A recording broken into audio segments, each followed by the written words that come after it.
I watched in stunned silence as Amanda stood up at our Thanksgiving table, crystal wineglass in hand. "I have an announcement," she declared, looking directly at me. "Dad, your free ride is over. Starting next month, you'll pay $3,000 rent or leave my house." The turkey went cold as everyone gasped. My son Thomas looked away, ashamed. 40 years I'd lived in this home, built it with my own hands. I slowly rose to my feet and said 5 words that drained all color from her face. Those 5 words hung in the air. "This house is not yours, Amanda." The silence that followed was deafening. I'm Ralph Jensen, 68 years old and retired now after spending 4 decades as a general contractor in our small town of Mapleton. This house, she so casually claimed ownership of, wasn't just any house. I had laid every brick, installed every window, and sanded every inch of hardwood flooring with my own 2 hands. Carol, my wife of 45 years, had chosen every paint color and light fixture. We raised Thomas here, celebrated birthdays and Christmases, and weathered life's storms together under this very roof. 2 years ago, Carol lost her battle with cancer. The day I buried her was the darkest of my life. Our home, once warm and full of laughter, became a museum of memories. Each corner held her ghost. I'd walk into the kitchen expecting to see her at the stove, humming softly while stirring a pot of her famous beef stew. The silence was maddening. Thomas had moved away after college, settling in the city about 100 miles north. He'd visit occasionally, but his life was there, working for a marketing firm. 3 years ago, he brought home Amanda for the first time. Their romance had been quick, a whirlwind, as they say. Carol had her reservations, something about the way Amanda looked at our home with calculating eyes, but she kept her peace. 6 months later, they were married in a lavish ceremony that Amanda insisted upon. "Dad, I'm worried about you alone in that big house," Thomas had said on the phone 6 months ago. "Amanda and I are having some financial troubles with our apartment. The rent keeps going up, and we're thinking of moving back to Mapleton." My heart had leapt at the suggestion. Having my son back home would breathe life into these empty halls again. "You know your home is always here for you, son." They arrived with 6 suitcases and enough boxes to fill a small moving truck. Amanda surveyed the house with those same calculating eyes I remembered from years before. "The master bedroom is downstairs," I offered. "You two should take it. I've been using the guest room upstairs anyway since your mother passed. It's smaller, but I don't need much space these days." Amanda didn't protest, just nodded as if this was her natural due. Within days, she had packed away Carol's remaining clothes and personal items, redecorated the bedroom, and begun rearranging furniture throughout the house.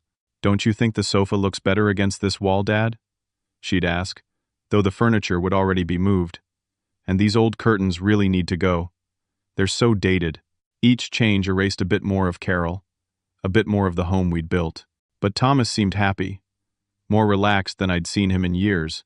So I swallowed my objections and reminded myself that houses were meant for living, not preserving like museums. It was during a small birthday dinner for Thomas's 35th birthday, just 2 months after they'd moved in, that I first heard it. Amanda was showing Thomas's childhood friend Paul around the house. "We're thinking of remodeling the kitchen next," she said casually. "It's about time this old house got some updates. And now that it's our house, we can finally make those changes." Our house. The phrase struck me like a physical blow. Paul glanced my way, eyebrows raised in question, but I smiled weakly and turned away. It was just a figure of speech, I told myself. Nothing to make a fuss about when Thomas finally seemed happy. But as I lay in bed that night, staring at the unfamiliar ceiling of the guest room that was now my room, a sense of unease settled over me, like a heavy blanket. Something wasn't right in my home anymore. And it wasn't just the rearranged furniture or new curtains. It was something in Amanda's eyes when she looked at me across the dinner table. Something calculating and cold that made me feel like a stranger in my own home. The changes came gradually at first, so subtle I almost convinced myself I was imagining things. Amanda began referring to the house as ours, or sometimes just mine more frequently, especially when Thomas wasn't within earshot. She started rearranging my belongings without asking, claiming she was just tidying up. "Dad, have you seen my gardening tools?" I asked Thomas one Saturday morning as he sat at the kitchen island, coffee in hand, scrolling through his phone. Amanda organized the garage yesterday. Check the new storage bins along the back wall, he replied without looking up. The garage that had once been my workshop, with tools arranged exactly as I needed them, had been transformed into a sterile space, with labeled containers and pegboards, where nothing was where I expected it to be. I wish she'd asked first, I muttered. Thomas finally looked up, a flash of irritation crossing his face. She's just trying to help, Dad. This place was a mess before we moved in. A mess. The word stung more than it should have. After Carol died, I'd let some things go, sure. But this was my space, my sanctuary where I could still feel close to the work we'd done together building this life. Thomas worked longer hours at his new job in town, often not returning until well after I'd gone to bed. When I asked him how things were going, his answers became increasingly vague. Fine, Dad. Just busy with the new client accounts. How are you two doing financially? Getting back on your feet? A shadow would cross his face at these questions. We're working on it. Amanda's handling the finances. She's really good with money. Yet I noticed new clothes appearing in their closet, shopping bags from expensive stores being carried in. For a couple with financial troubles, they seemed to be spending freely. When I pressed Thomas about it one evening, he became defensive. Amanda has family money she can draw on when needed. It's complicated. Can we drop it? The mail became another point of contention. For 40 years, I'd collected it from the box at the end of our driveway. Now Amanda insisted on retrieving it herself, claiming she was expecting important documents for Thomas and her. I can bring in his mail too, I offered. No need to trouble yourself, she replied with that tight smile that never reached her eyes. I'll sort it all. One afternoon, I happened to be outside when the mail carrier arrived. I collected the stack and noticed an envelope from my bank addressed to me. Curious. I opened it immediately and found it was a notice confirming recent changes to my account access. Changes I had never authorized. When I confronted Amanda, she looked surprised, then quickly composed herself. Oh, Thomas mentioned setting up online access for you. He must have forgotten to tell you. You know how forgetful he can be sometimes. Thomas backed her story when I asked him later, but he couldn't meet my eyes. The first truly alarming incident came when I noticed Carol's jewelry box had been moved from its place on my dresser upstairs. Several pieces were missing, including her engagement ring that I'd kept as a memento. Have you seen your mother's jewelry? I asked Thomas over dinner. Before he could answer, Amanda jumped in. I put it in the safe for security. This neighborhood isn't as safe as it used to be. What safe? We don't have a safe. The one in our closet. Thomas had it installed last month, she replied smoothly. Thomas nodded, again, avoiding my gaze. I'd like her engagement ring back, please, I said firmly. Of course, Dad. I'll get it for you tomorrow, Thomas promised. The ring never reappeared. When I asked again, Amanda claimed she must have misplaced it while cleaning. Memory is such a funny thing at your age, she said with feigned sympathy. Are you sure you didn't move it yourself? My brother Jack came to visit one weekend, when Thomas and Amanda were away, at what they claimed was a work retreat. Jack had always been perceptive, noticing things others missed. Something's not right here, Ralph, he said as we sat on the back porch, looking out at the garden Carol had loved so dearly. You seem diminished somehow. And this Amanda, I've only met her twice, but there's something off about her. She's making me feel like a stranger in my own home, Jack, I admitted.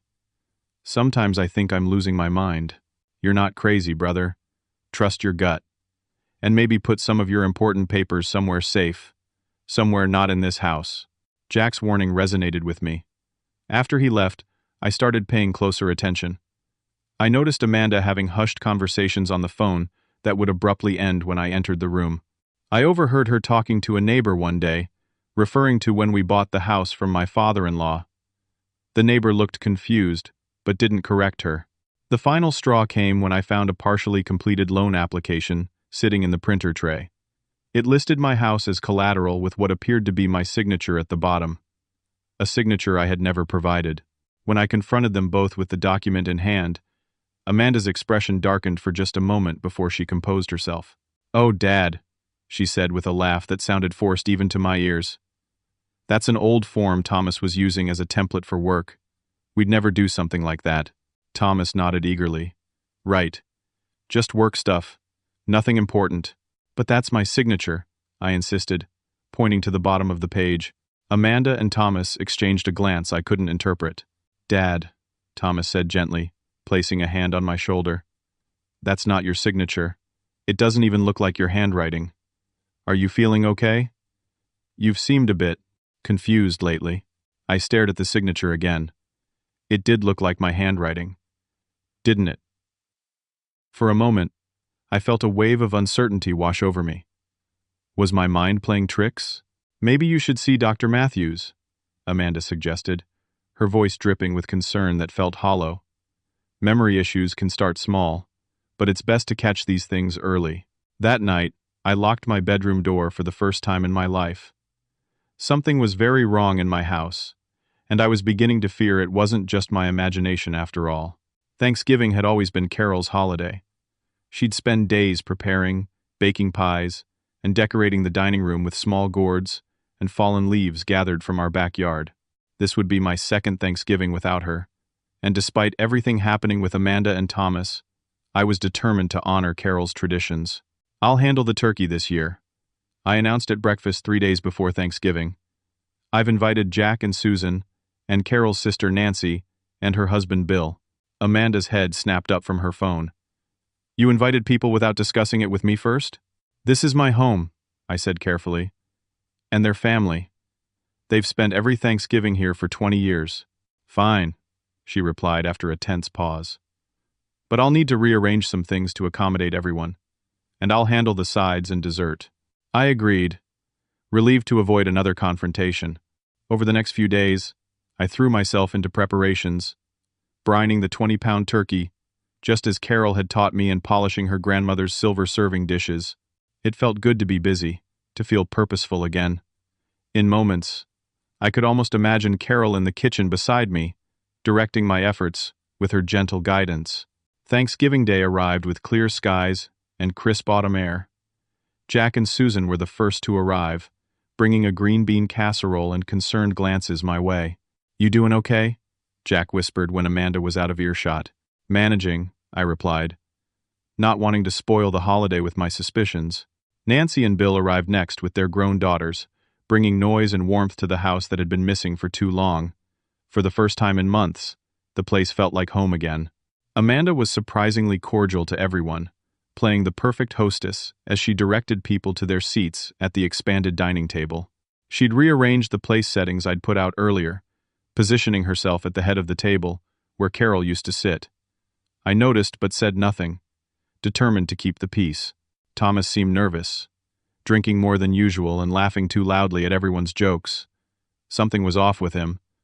But the meal progressed pleasantly enough, through the appetizers and into the main course.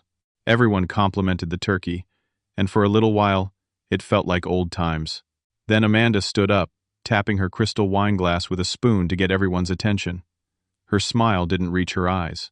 I have an announcement, she declared, looking directly at me. Dad, your free ride is over. Starting next month, you'll pay $3,000 rent or leave my house. The table fell silent. Nancy gasped audibly, her fork clattering against her plate. Jack's face darkened like a thundercloud. Thomas stared down at his plate, refusing to meet anyone's eyes. What did you just say? I asked, my voice steadier than I expected it to be. Thomas and I have been carrying the costs of this house for months now, Amanda continued, addressing the whole table. Property taxes, insurance, utilities, it all adds up, and Ralph hasn't contributed a dime. We have our own future to think about. Amanda, maybe this isn't the time, Thomas mumbled, still not looking up. It's the perfect time, she countered. With everyone here, we can all be clear about the new arrangement. 40 years I'd lived in this home, built it with my own hands. Every mortgage payment had come from my account until the loan was paid off, 15 years ago. Every tax bill, every insurance premium, every utility bill had my name on it. I slowly rose to my feet and said 5 words that drained all color from her face. This house is not yours, Amanda. The silence that followed was absolute. Even the usual creaks and groans of the old house seemed to pause in anticipation. Dad, you're confused again, Amanda said, her voice taking on that patronizing tone. I'd grown to hate. Thomas and I bought the house from you 6 months ago. Remember? When we moved back? That never happened, I stated firmly. Amanda reached into her purse hanging on the back of her chair and pulled out a folded document. We have the deed transfer right here, signed by you and notarized. She passed the paper to Nancy, who sat closest to her, clearly expecting support. Nancy unfolded it and frowned, passing it to her husband, then around the table until it reached Jack. This says Ralph sold the house to you and Thomas for $1 and other valuable consideration? Jack said incredulously. Ralph, did you sign this? Absolutely not. He did, Amanda insisted. But he's been having memory problems lately. We've been concerned for some time. That's partly why we moved back, to keep an eye on him. That's not true, I said, my voice rising despite my efforts to stay calm. I never signed any such document. I would never sell this house. Thomas finally looked up, his expression torn. Dad, we talked about this. You said you wanted to simplify things after Mom died. That's why you signed it over to us. I stared at my son, the boy I'd raised, taught to ride a bike and throw a baseball. The young man who'd helped me build the treehouse in the backyard for neighborhood kids. Now he was looking at me with a mixture of pity and guilt that turned my stomach. That's a lie, Thomas, and you know it, I said quietly. The table erupted into uncomfortable murmurs. Nancy and Bill exchanged worried glances. Their daughters shifted uncomfortably in their seats. Susan reached for Jack's hand under the table, a gesture I caught from the corner of my eye. Maybe we should continue this discussion another time, Bill suggested diplomatically. No, I said firmly. This ends now. I never signed any deed transfer. That document is a forgery. Amanda laughed, though it sounded forced. Why would we forge a document? That's ridiculous. Dad, I think you need to see a doctor. These memory lapses are getting worse. I'm not having memory lapses, I insisted, though I could see doubt on some faces around the table. This is my house. I never sold it to anyone. Let me see that document again, Jack requested, holding out his hand. Amanda hesitated but passed it back to him. He studied it carefully, then looked at me. Ralph, this does look like your signature. My heart sank. Even my brother seemed uncertain. I felt suddenly very old and very tired, standing there with everyone looking at me with varying degrees of pity and concern. Had I forgotten signing away my home? Was I really losing my mind? No. I knew with absolute certainty I had never signed that paper, never discussed selling my home to Thomas and Amanda. I think I need some air, I said finally, placing my napkin on the table. Excuse me.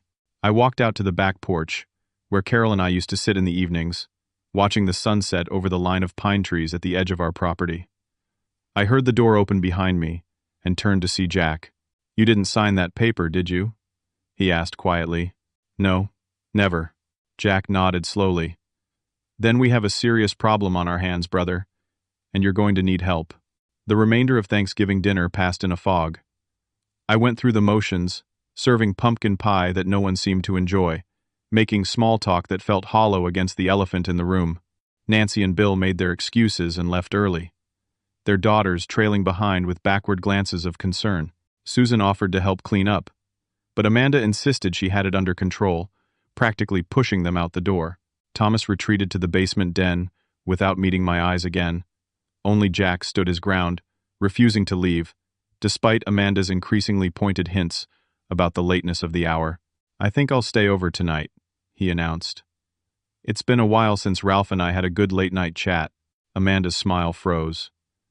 We don't really have the guest room set up. That's all right. The couch and I are old friends. Jack settled himself more firmly at the kitchen table, making it clear he wasn't going anywhere. After Amanda finally retreated upstairs, Jack leaned forward. We need to get to the bottom of this, Ralph. Something isn't right. I sank into a chair across from him, suddenly exhausted.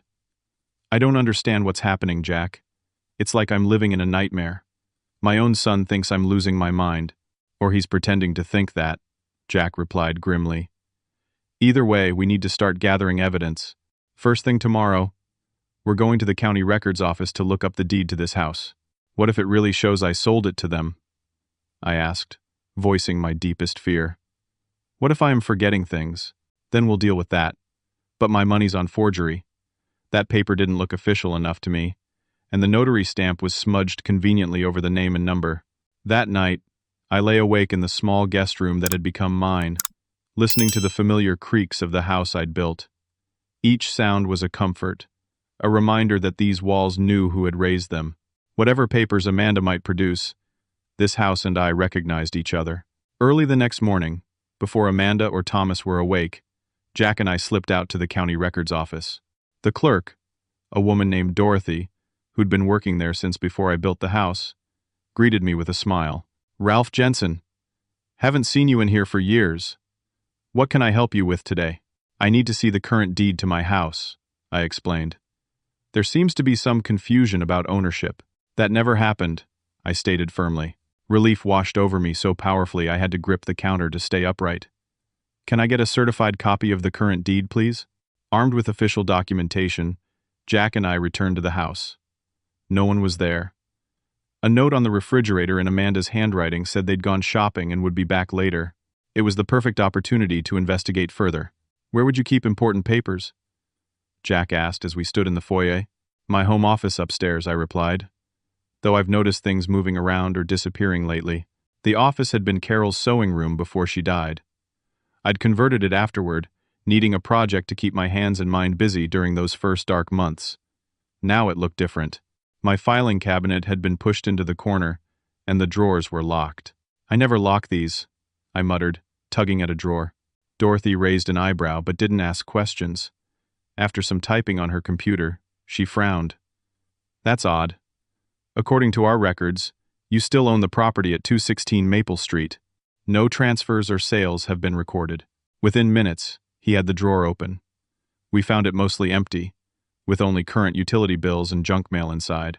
The important files, insurance policies, tax records, bank statements, were all gone. "They've been busy," Jack commented grimly. Jack produced a small toolkit from his pocket. "Susan's always locking herself out of things. I've gotten pretty good at this." "Wait," I said suddenly. "The attic. Years ago, when Thomas was a teenager going through a rebellious phase, I'd created a hidden compartment in the attic behind an old steamer trunk that had belonged to my father. I'd used it then to hide Christmas presents, but as Thomas grew older, I'd forgotten about it until now." We climbed the pull-down stairs to the attic. Dust motes danced in the beams of sunlight streaming through the small round window at the far end. The steamer trunk was still there, though it had been moved slightly.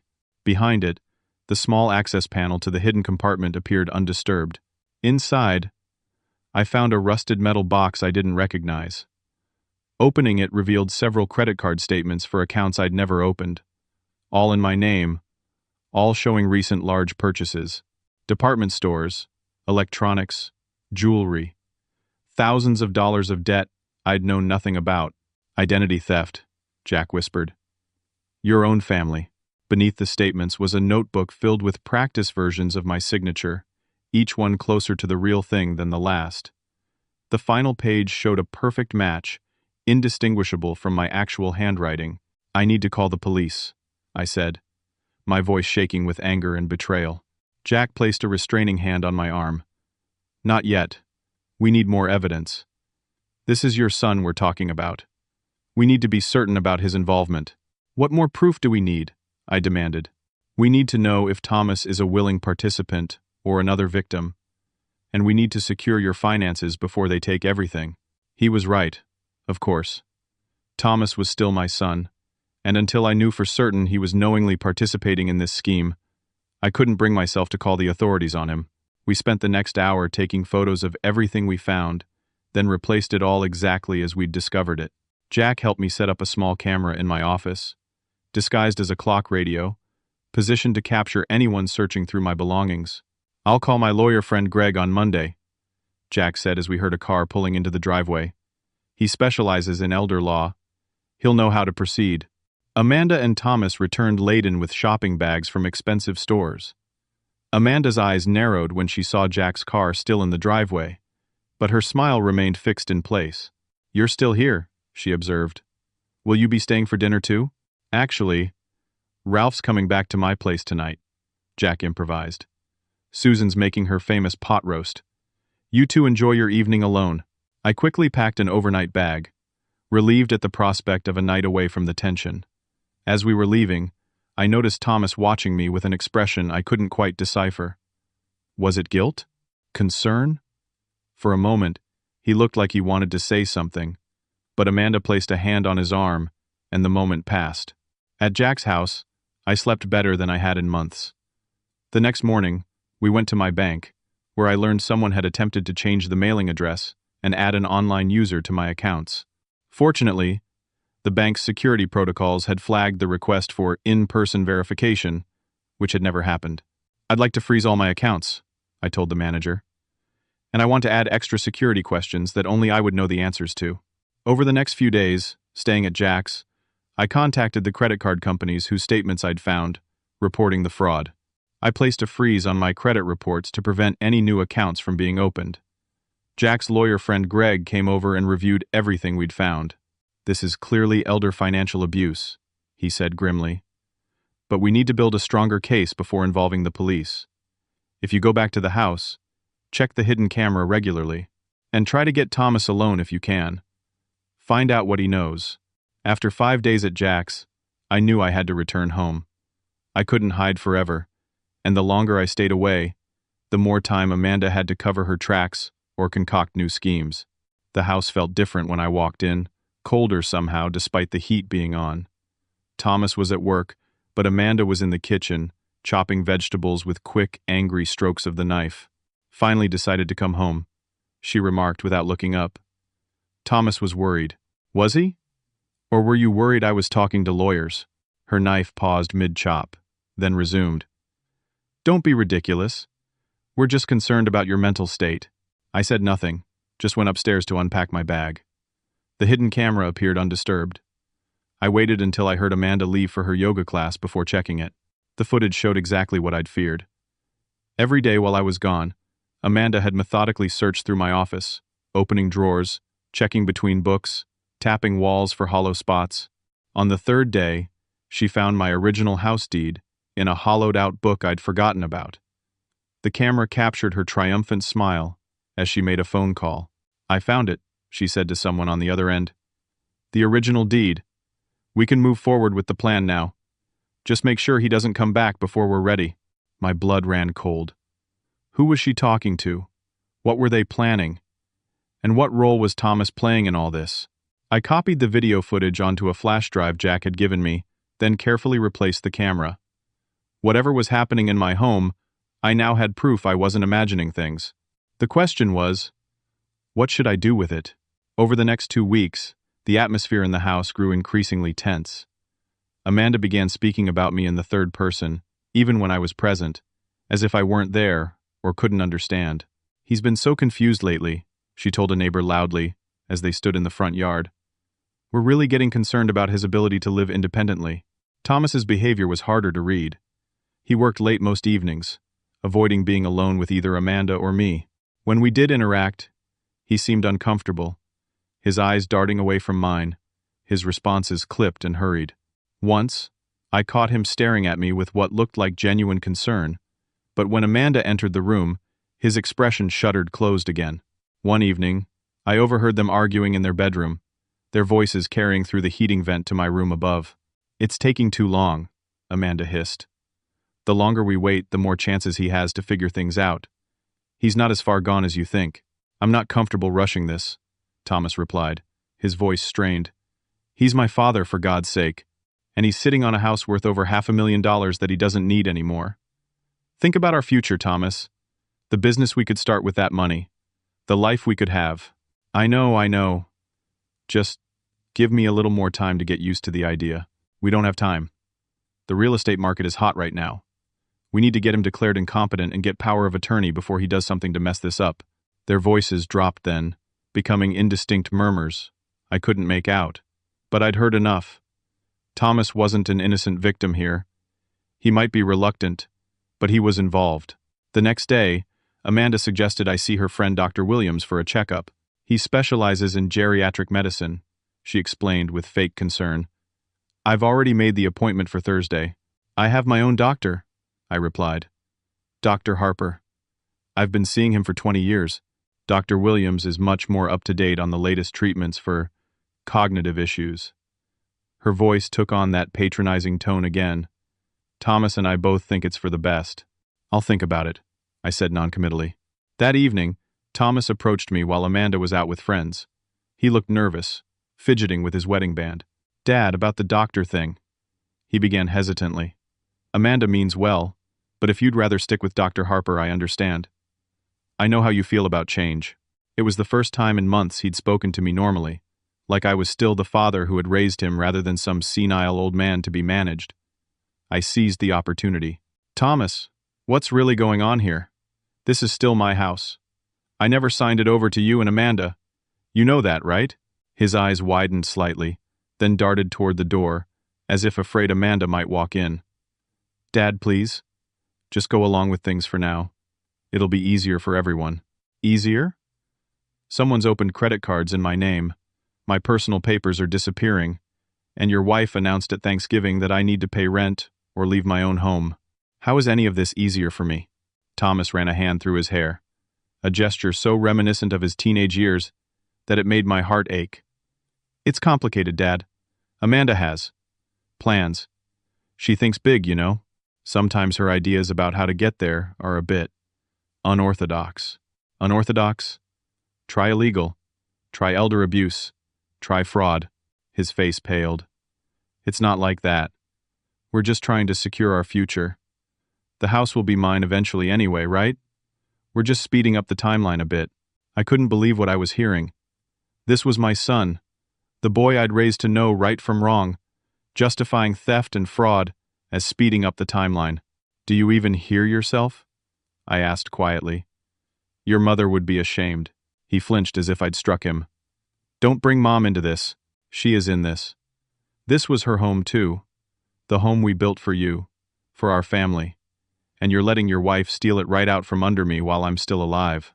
You don't understand Amanda like I do, he said, his voice hardening. She comes from nothing. Her family lost everything when she was young. She's just trying to make sure we're secure. By committing fraud? By gaslighting me into thinking I'm losing my mind? What happened to you, son? Before he could answer, we heard Amanda's car in the driveway.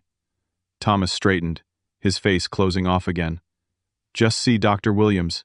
Dad, please, it'll make things easier. He walked away, and I was left wondering if I'd gotten through to him at all. The next day, I found a brochure for Sunny Pines Assisted Living on the kitchen counter. Amanda had circled several of the memory care options and written, "Perfect for Dad," across the top. The monthly costs circled were more than my entire retirement income. Later that week, Thomas began bringing me my blood pressure medication each morning with a glass of water, watching until I swallowed it. I'd been taking the same medication for years without supervision. Something felt off. I can manage my own pills, I told him the third morning this happened. Amanda thinks it's safer if we help you keep track, he replied. Just making sure you don't miss any doses. After he left for work, I examined the pills more carefully. They looked similar to my usual medication, but not identical. The marking on the tablet was different. On a hunch, I pocketed the pill instead of swallowing it. That night, I felt clearer than I had in weeks. The vague fog that had been surrounding my thoughts, which I'd attributed to stress, seemed lifted. The next morning, I again pocketed the pill Thomas brought me. By the third day of not taking whatever they were giving me, I felt like myself again. My thoughts were sharper, my energy improved. They had been drugging me, likely with something to make me seem confused and forgetful. I called Jack from the grocery store payphone, not trusting that my cell phone hadn't been compromised somehow. They're medicating me without my knowledge, I told him. And they're looking at assisted living facilities. Jesus. Ralph. This is getting dangerous. You need to get out of there. Not yet. I need more evidence. And I need to know for sure what Thomas's role is in all this. I checked the hidden camera daily now, careful to do so only when both Amanda and Thomas were out of the house. The footage continued to show Amanda searching my belongings, making calls to someone she never named, and once practicing my signature again on a document I couldn't quite make out. Through careful observation, I discovered that Amanda kept a separate cell phone hidden in a hollowed-out book in their bedroom. One afternoon while they were both out, I found it and scrolled through her messages. What I discovered chilled me to the bone. Amanda wasn't who she claimed to be at all. Her real name was Allison Grant, and she had a history of similar scams in another state.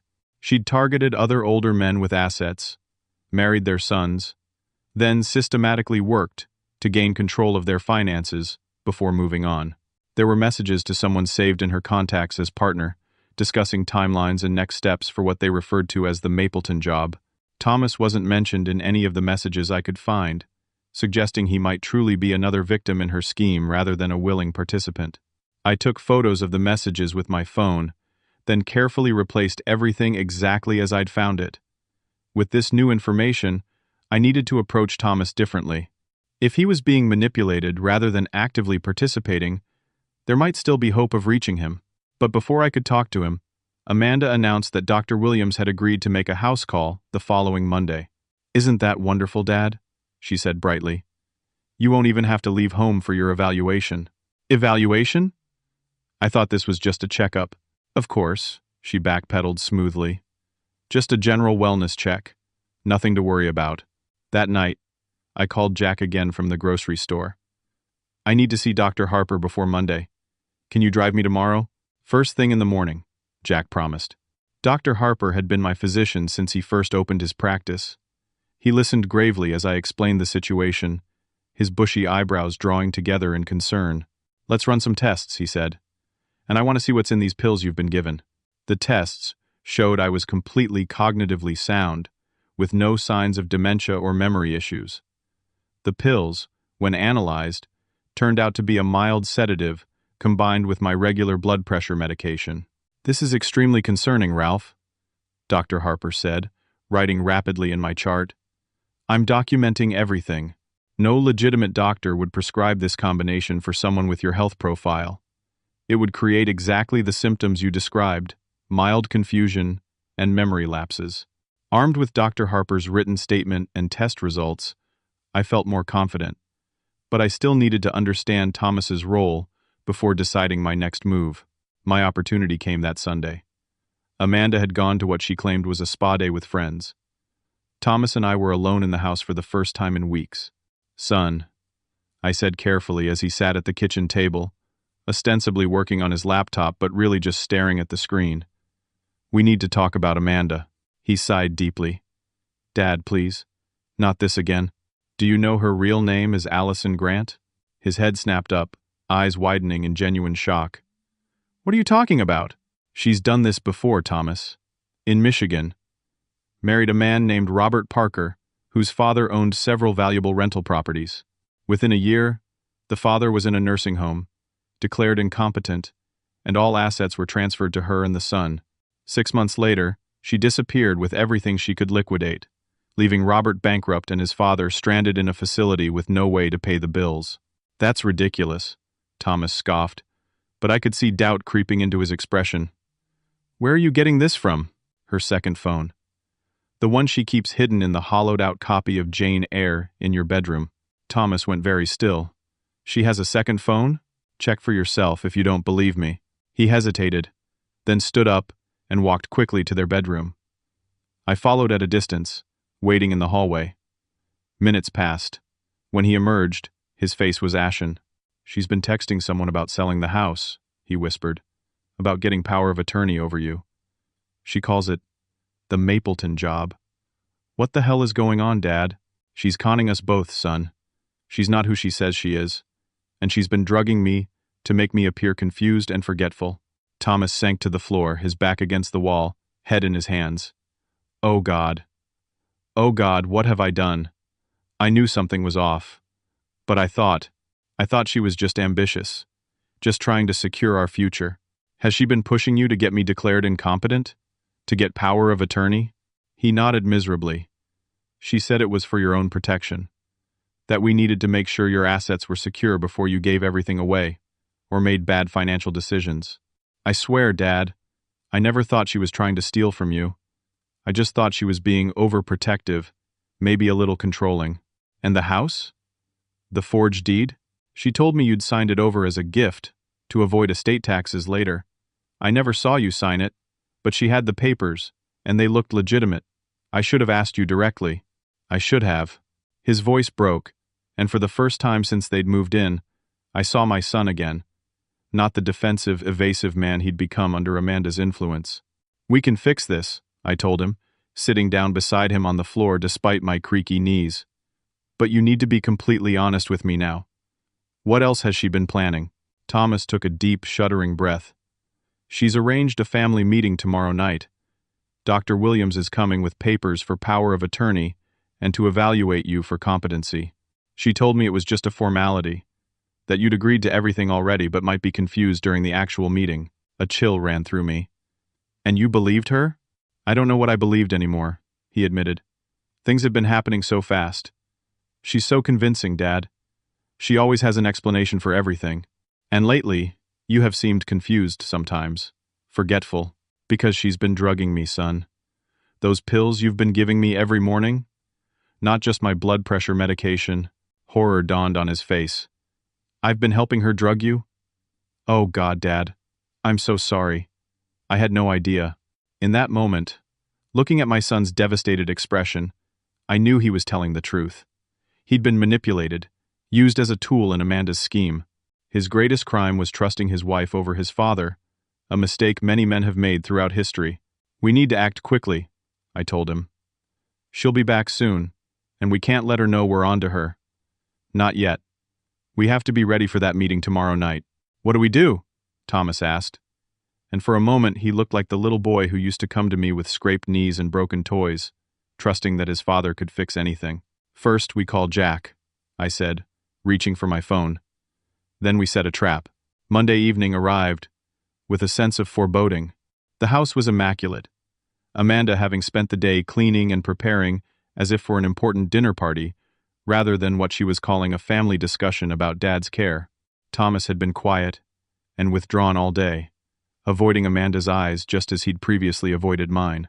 She seemed not to notice, too caught up in her preparations and frequent text messages to her mysterious partner.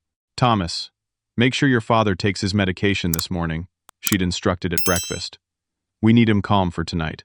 Thomas had nodded, taking the pills from her, then later pretended to watch me swallow them, while actually letting me palm them. It was a small act of rebellion, but it represented a significant shift in allegiances. Jack arrived first, accompanied by his wife Susan. Amanda greeted them with brittle politeness.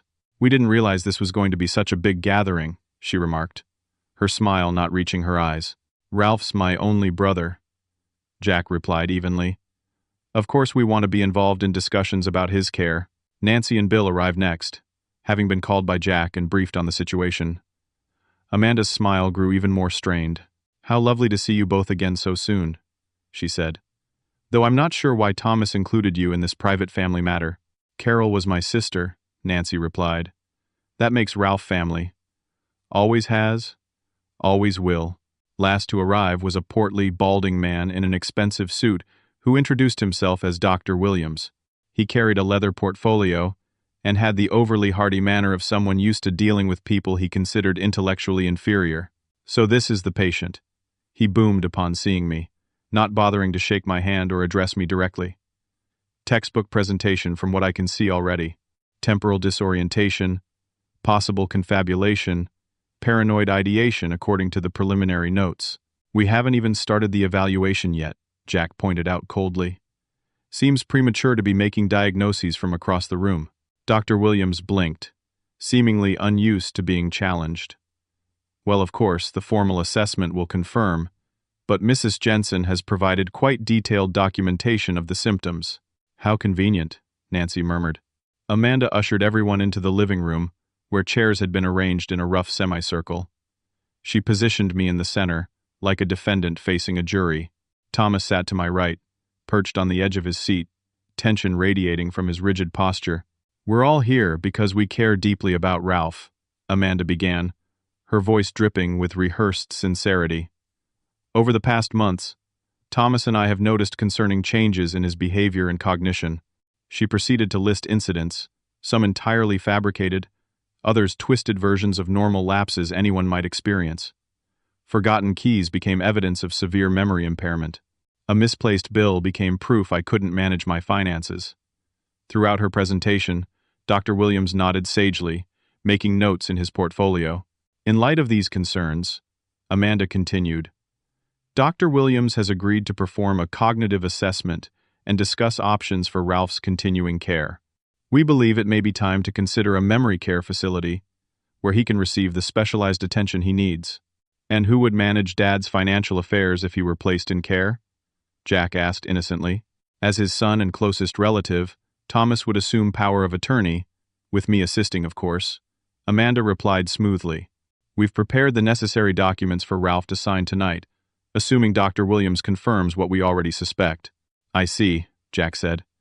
And what about the house? Who would live here or make decisions about the property? Amanda's smile tightened almost imperceptibly.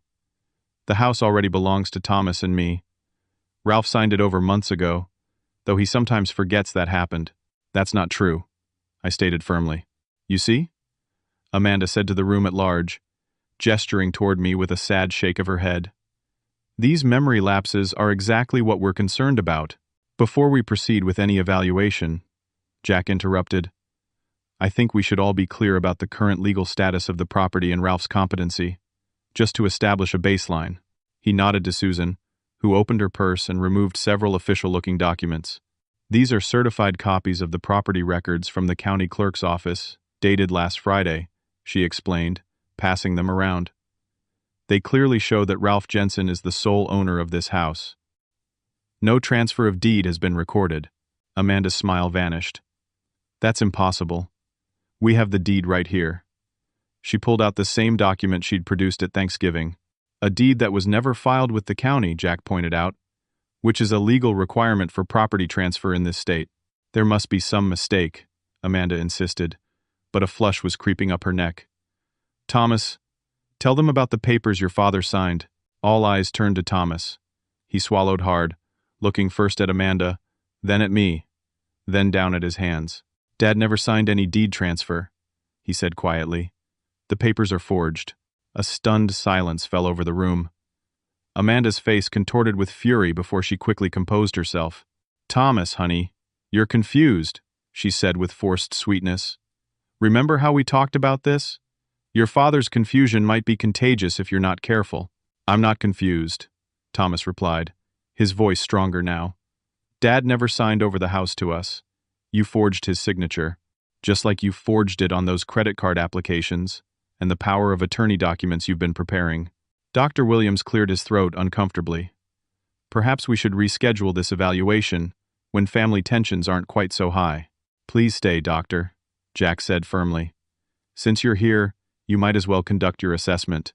I'm quite interested in the results, given that Ralph was thoroughly evaluated by his regular physician, Dr. Harper, just 3 days ago. He handed over another document, Dr. Harper's detailed report concluding I showed no signs of cognitive impairment and expressing concern about possible elder abuse. Furthermore, Jack continued, we have evidence that Ralph has been administered sedatives without his knowledge, creating artificial symptoms of confusion. At this, Dr. Williams stood abruptly. I think I should remove myself from this situation. This appears to be a family dispute beyond my purview. Before you go, I said, speaking directly to the doctor for the first time, you should know that this entire meeting is being recorded, both audio and video. If you're participating in any kind of fraud or unethical medical practice, that will be documented. Dr. Williams went pale. I was simply responding to concerns raised by family members. I had no knowledge of any impropriety. Of course you didn't, Jack said skeptically. Just like you had no knowledge the last time you helped Mrs. Jensen here, or should I say, Allison Grant, have Robert Parker's father declared incompetent in Michigan 3 years ago. At the mention of her real name, Amanda's composure finally cracked. That's a lie, she hissed. Thomas, don't listen to them. They're trying to turn you against me. Thomas stood up, moving to stand beside me. It's over, Amanda. Or Allison, or whatever your real name is. I found the second phone. I saw the messages to your partner about the Mapleton job. I know everything. You know nothing, she spat, all pretense of concern vanishing. You're as pathetic and gullible as your father. The doorbell rang, cutting through the tension. Jack smiled thinly. That would be our other guests. Thomas, would you mind? Thomas went to answer the door, returning moments later with two people. One was a serious-looking woman in a suit who introduced herself as Detective Sarah Lawson.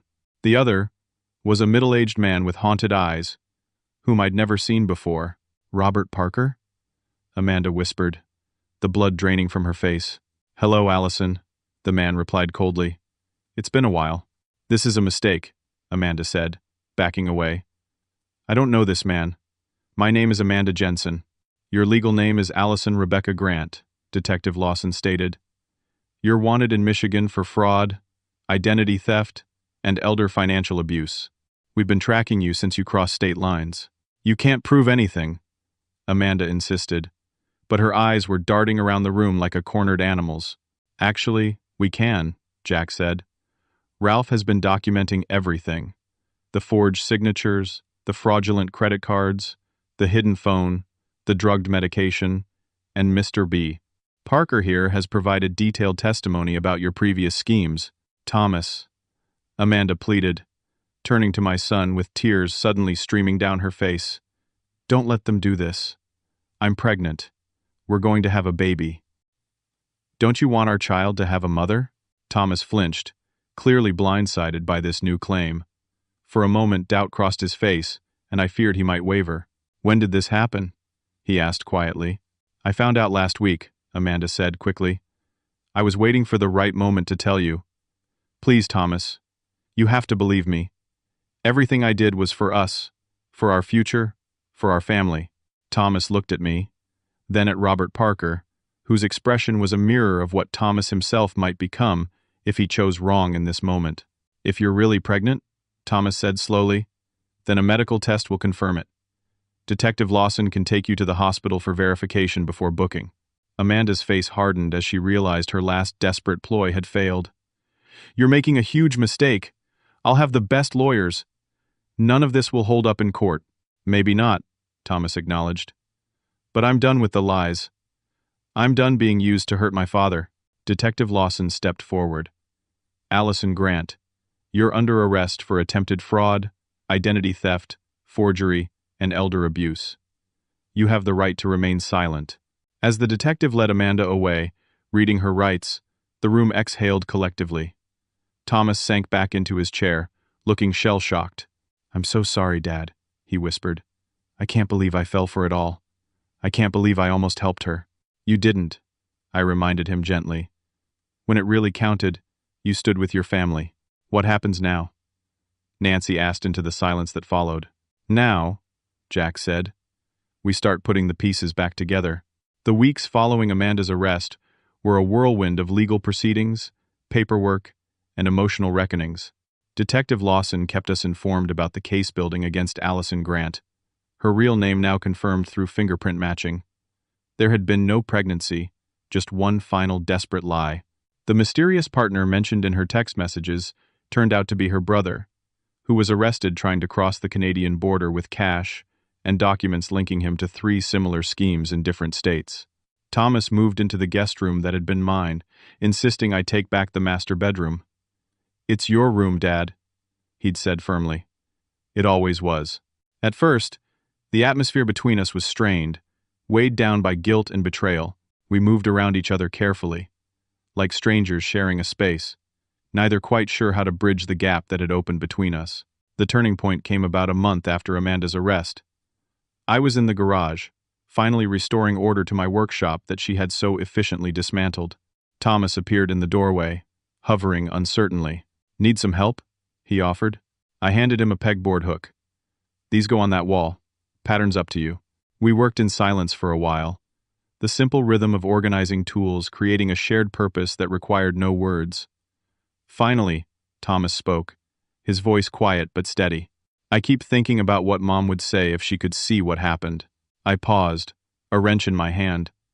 "She'd be heartbroken, but not surprised." Thomas looked up sharply. "What do you mean? Your mother always had good instincts about people. She was concerned about Amanda from the beginning, though she tried not to show it. Said there was something calculating in her eyes." "Why didn't you say something?" I sighed, setting down the wrench. "Would you have listened? You were in love, or thought you were." Sometimes people have to make their own mistakes. This was a pretty big mistake, Dad, Thomas said, his voice cracking slightly. I nearly lost everything. Nearly cost you everything. But you didn't, I reminded him. When it really mattered, you made the right choice. How can you forgive me so easily? He asked, genuine confusion in his eyes. Who said it was easy? I replied honestly. I'm still angry sometimes. Still hurt. But you're my son, Thomas. The only family I have left besides Jack and Nancy. Holding on to anger won't change what happened, and it would cost us whatever future we might still have together. Thomas was quiet for a long moment.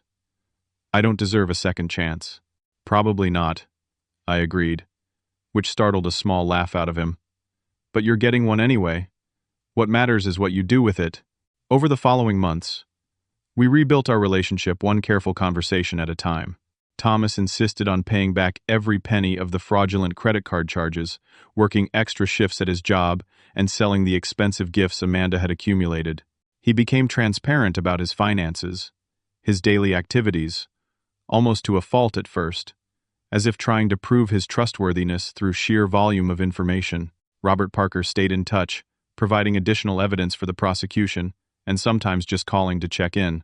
He and Thomas formed an unexpected bond, two men who had been manipulated by the same person, finding solace in their shared experience and determination to move forward.